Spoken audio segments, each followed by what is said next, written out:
being a digital nomad is nothing else than what you do anyway. You either be an entrepreneur or you be an employee or you just do your business.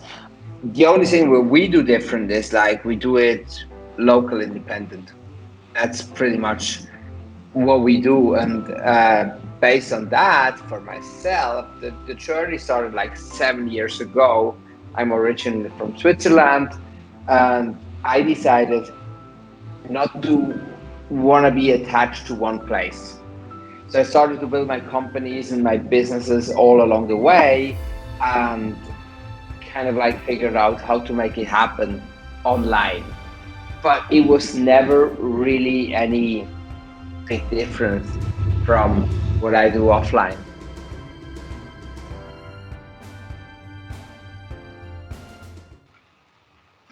Thank you so much. Thank you very much for having me. I really appreciate you being here. It's totally our pleasure. So, the listeners and even I want to know more about the journey, Nomadics, about you, about what is the whole process behind being the co founder of Nomadics. So, just to begin, for the listeners who are completely foreign to the concept of digital nomads, can you guide us through the concept and how did you got introduced to it? So yeah, that's a very good question. I really appreciate the question. To be very honest, and that's what I figured out over the last few years. Being a digital nomad is nothing else than what you do anyway. You either be an entrepreneur or you be an employee or you just do your business. The only thing where we do different is like we do it local independent. That's pretty much what we do. And based on that, for myself, the journey started like 7 years ago. I'm originally from Switzerland, and I decided not to want to be attached to one place. So I started to build my companies and my businesses all along the way, and kind of like figured out how to make it happen online. But it was never really any big difference from what I do offline. Okay, so was it difficult for you to leave behind a well built life and start something new? And how did you get the idea we can be? Because we generally have this idea or concept in mind if we are settled at a place. So we correlate that with happiness and the stability we have in life. So, how did you get ahead of the concept? And was it difficult for you? I think it wasn't difficult for me at all, to be very honest. Um, just because I wanted it. I really wanted to make it happen.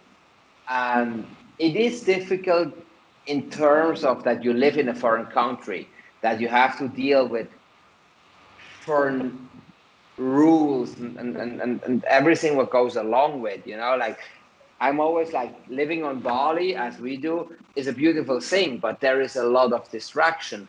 So where do you want to build your business? Do you want to build your business along with distraction, or do you want to build your business focused and being in a rainy office in Germany or anything like that? So yeah, man, it's pretty much when it started for me. I just wanted to be free. I just wanted to be very, very independent. And I think that will make the difference. And that's what made it possible for me to make it happen. Okay, so when you were introducing nomadics, was there any difficulty in terms of explaining the concepts to the audience or the customers? It's always every time when you explain a business to someone else, there is always a difficulty, obviously. But Nomad X was a difficult one in terms of what we're gonna build, because we were building a marketplace, and I was selling one of my very successful companies by the time to Nomad X, and it was like, oh shit, what are we gonna do next? But at the end of the day, you become so engaged to the project that it's not really a big hurdle to to explain it to somewhere else, and that's pretty much what we do at the moment. We're looking for investors, we're looking for people who want to invest into the company, who are willing to take the risk. So yeah, we do it on a daily basis. That's pretty amazing. That's a concept that definitely speaks to me. So, what are the myths floating around Nomad X and being a digital nomad that you would like to bust today? So can you say that again? What are the myths around being a digital nomad that you've often heard from people and you think in your mind, no, that's not how it works, that's complete opposite, that you would like to bust today? People just have limited beliefs, you know. That's probably the biggest thing I've heard so far. Is like people are literally like having limited beliefs, and you never should, because you can make it out there. You can make a life, and you can work along your dreams and all that stuff. But as long as you're willing to put the work in, which is a lot, yeah, you can make it. Right, absolutely. Just believing in the dream and the work that you do. So now that the COVID-19 has unleashed a absolutely new way of tackling things and doing business, and now that travel restrictions are enforced upon us, and there's this whole new post-COVID era that we'll be entering. What, how do you cope up with that? How do you make the people believe in again the concept of digital nomad? I think it's pretty simple, because what everything we're facing right now is pretty much related to digital nomadism, because everyone is going in a, it's going it's been in lockdown, but everyone can work from home. But when you can work from home, you can work from everywhere in the world. You not even have to be home. So once our travel and the remote work are starting to open up again, I believe we're going to see a massive shift towards people are going to work remotely. People are going to work for someone else in a different part of the world. Yeah, let's say it like that. Right. So, what do you think does it take to build a sustainable startup model? Consistency. Right. Beautifully, very Nothing, beautifully nothing, captured. nothing else. Nothing else. Fail, fail fast, fail forward. But it's all about consistency. Just keep pushing as hard as you can. Absolutely. And like in your experience of building Nomadics and your previous venture, what was the thing that you often believe is mistaken or isn't correctly worked upon, due to which, again, the startups or the companies fail? For take example of Airbnb. I think mostly because people don't understand your brand message.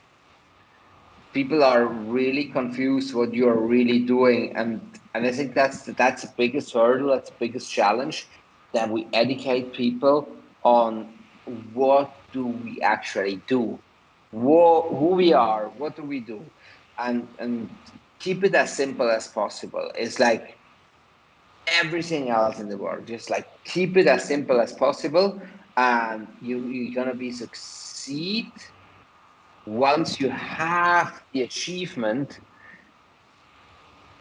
while you're running your promotion, like super simple, like really simple, one word, one phrase, so people understand, because attention rate is really small, so we want to make sure we are literally like getting into people's head as quick as we can.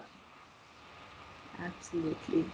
So, on a personal note, what do you seek in life? What does happiness means to you?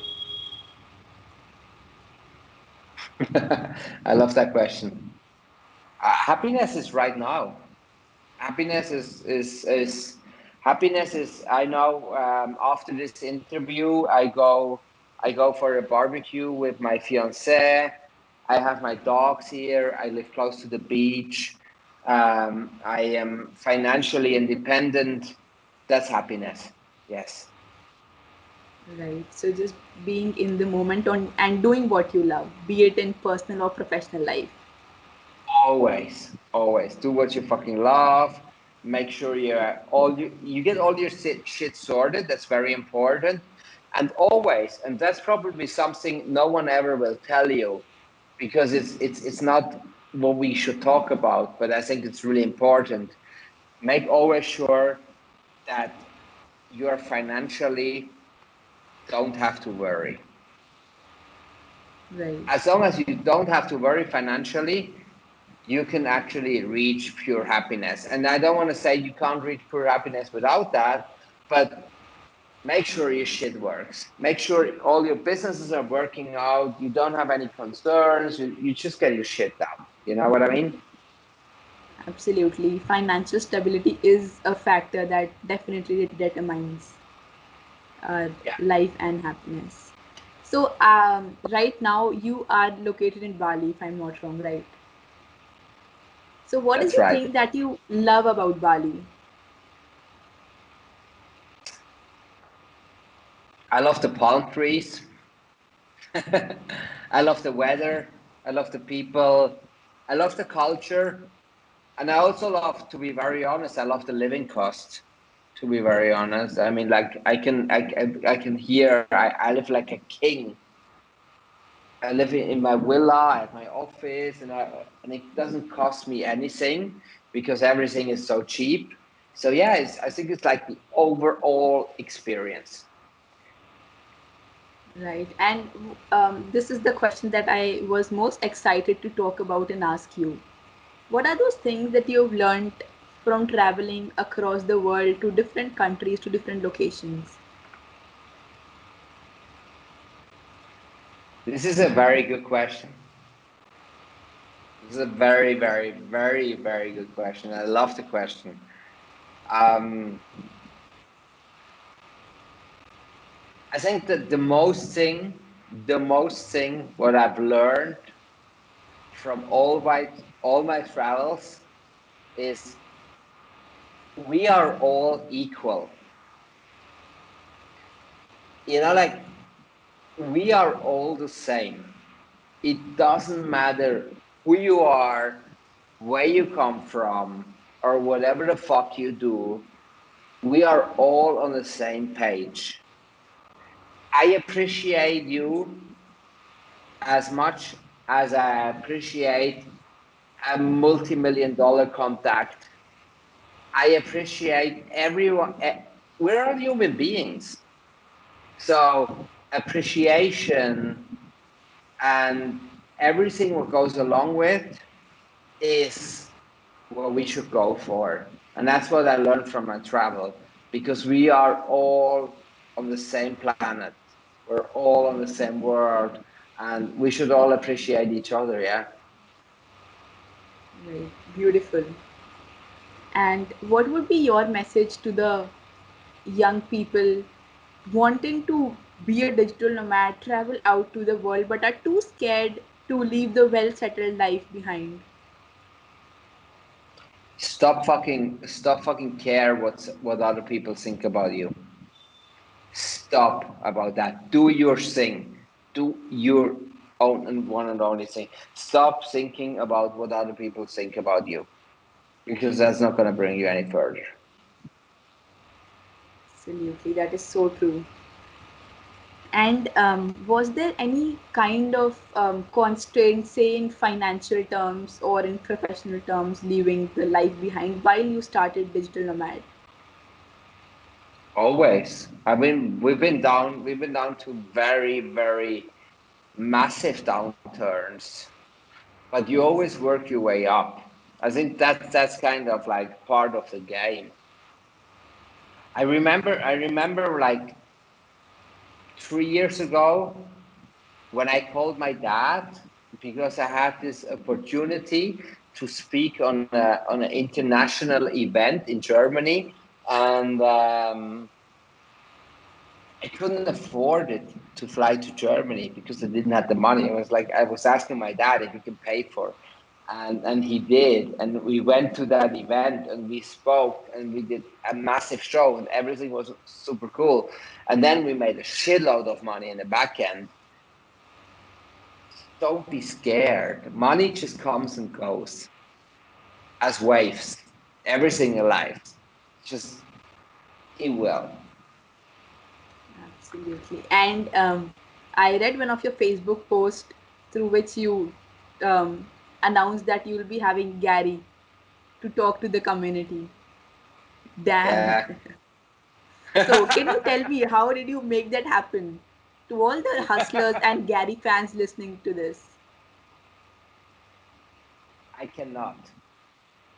I cannot tell you how it happened because that's a secret, a big secret. I don't want to tell to anyone. I cannot tell you the fact. But the main reason why he was willing to do this was because he wanted to speak about remote work. And he wanted to bring the message out there. And he saw that I am the right guy to bring his message to the world. So he wanted to speak about remote work, digital nomadism, and everything else that goes along with. And that's why he decided to jump on my show. All the details, why were able to get Gary on the show, I cannot tell you. Okay. We didn't pay any. We didn't pay any money for it. We didn't. He did it all for free. That's but we leveraged a lot of contacts through New York, through Atlanta, through my business partners, and yeah, so he agreed on it. That is so exciting. That is definitely, I that was know. one of the definitely best posts I saw on that day. That Oh, just made me really? jump out of the Wow. bed and wow. Thank you. And so, just before we end the podcast, I would like to ask you what is the one message that you would like to give to all the young aspiring leaders wanting to make it big in life listening to the podcast? Get your ass off. Literally, get your ass off. The world is not waiting for you.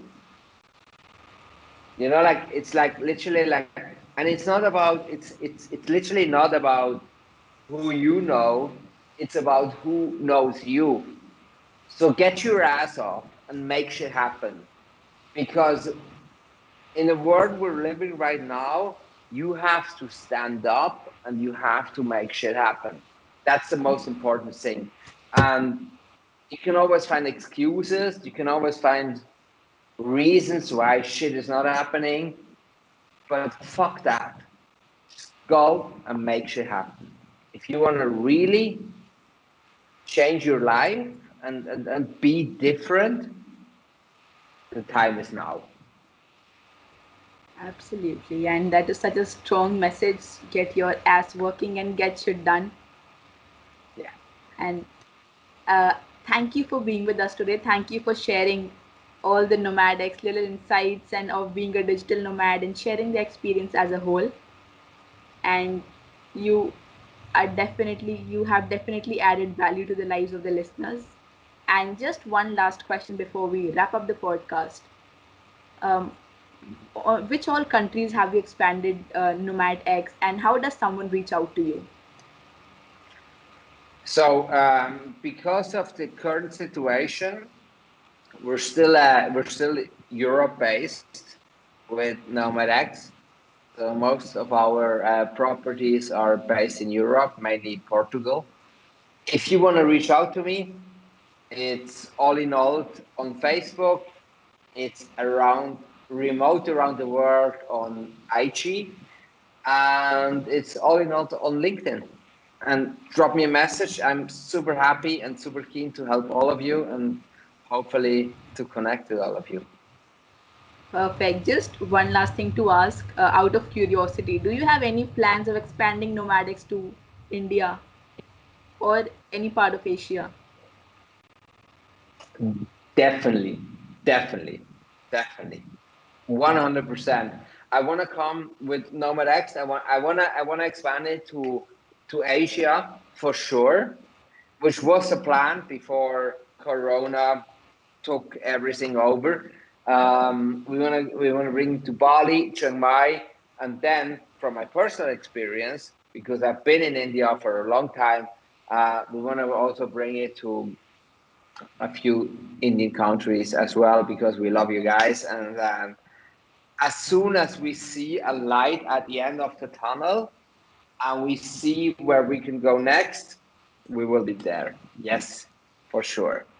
Definitely. I am so happy to hear that, and I'm so excited for you to make that actually happen.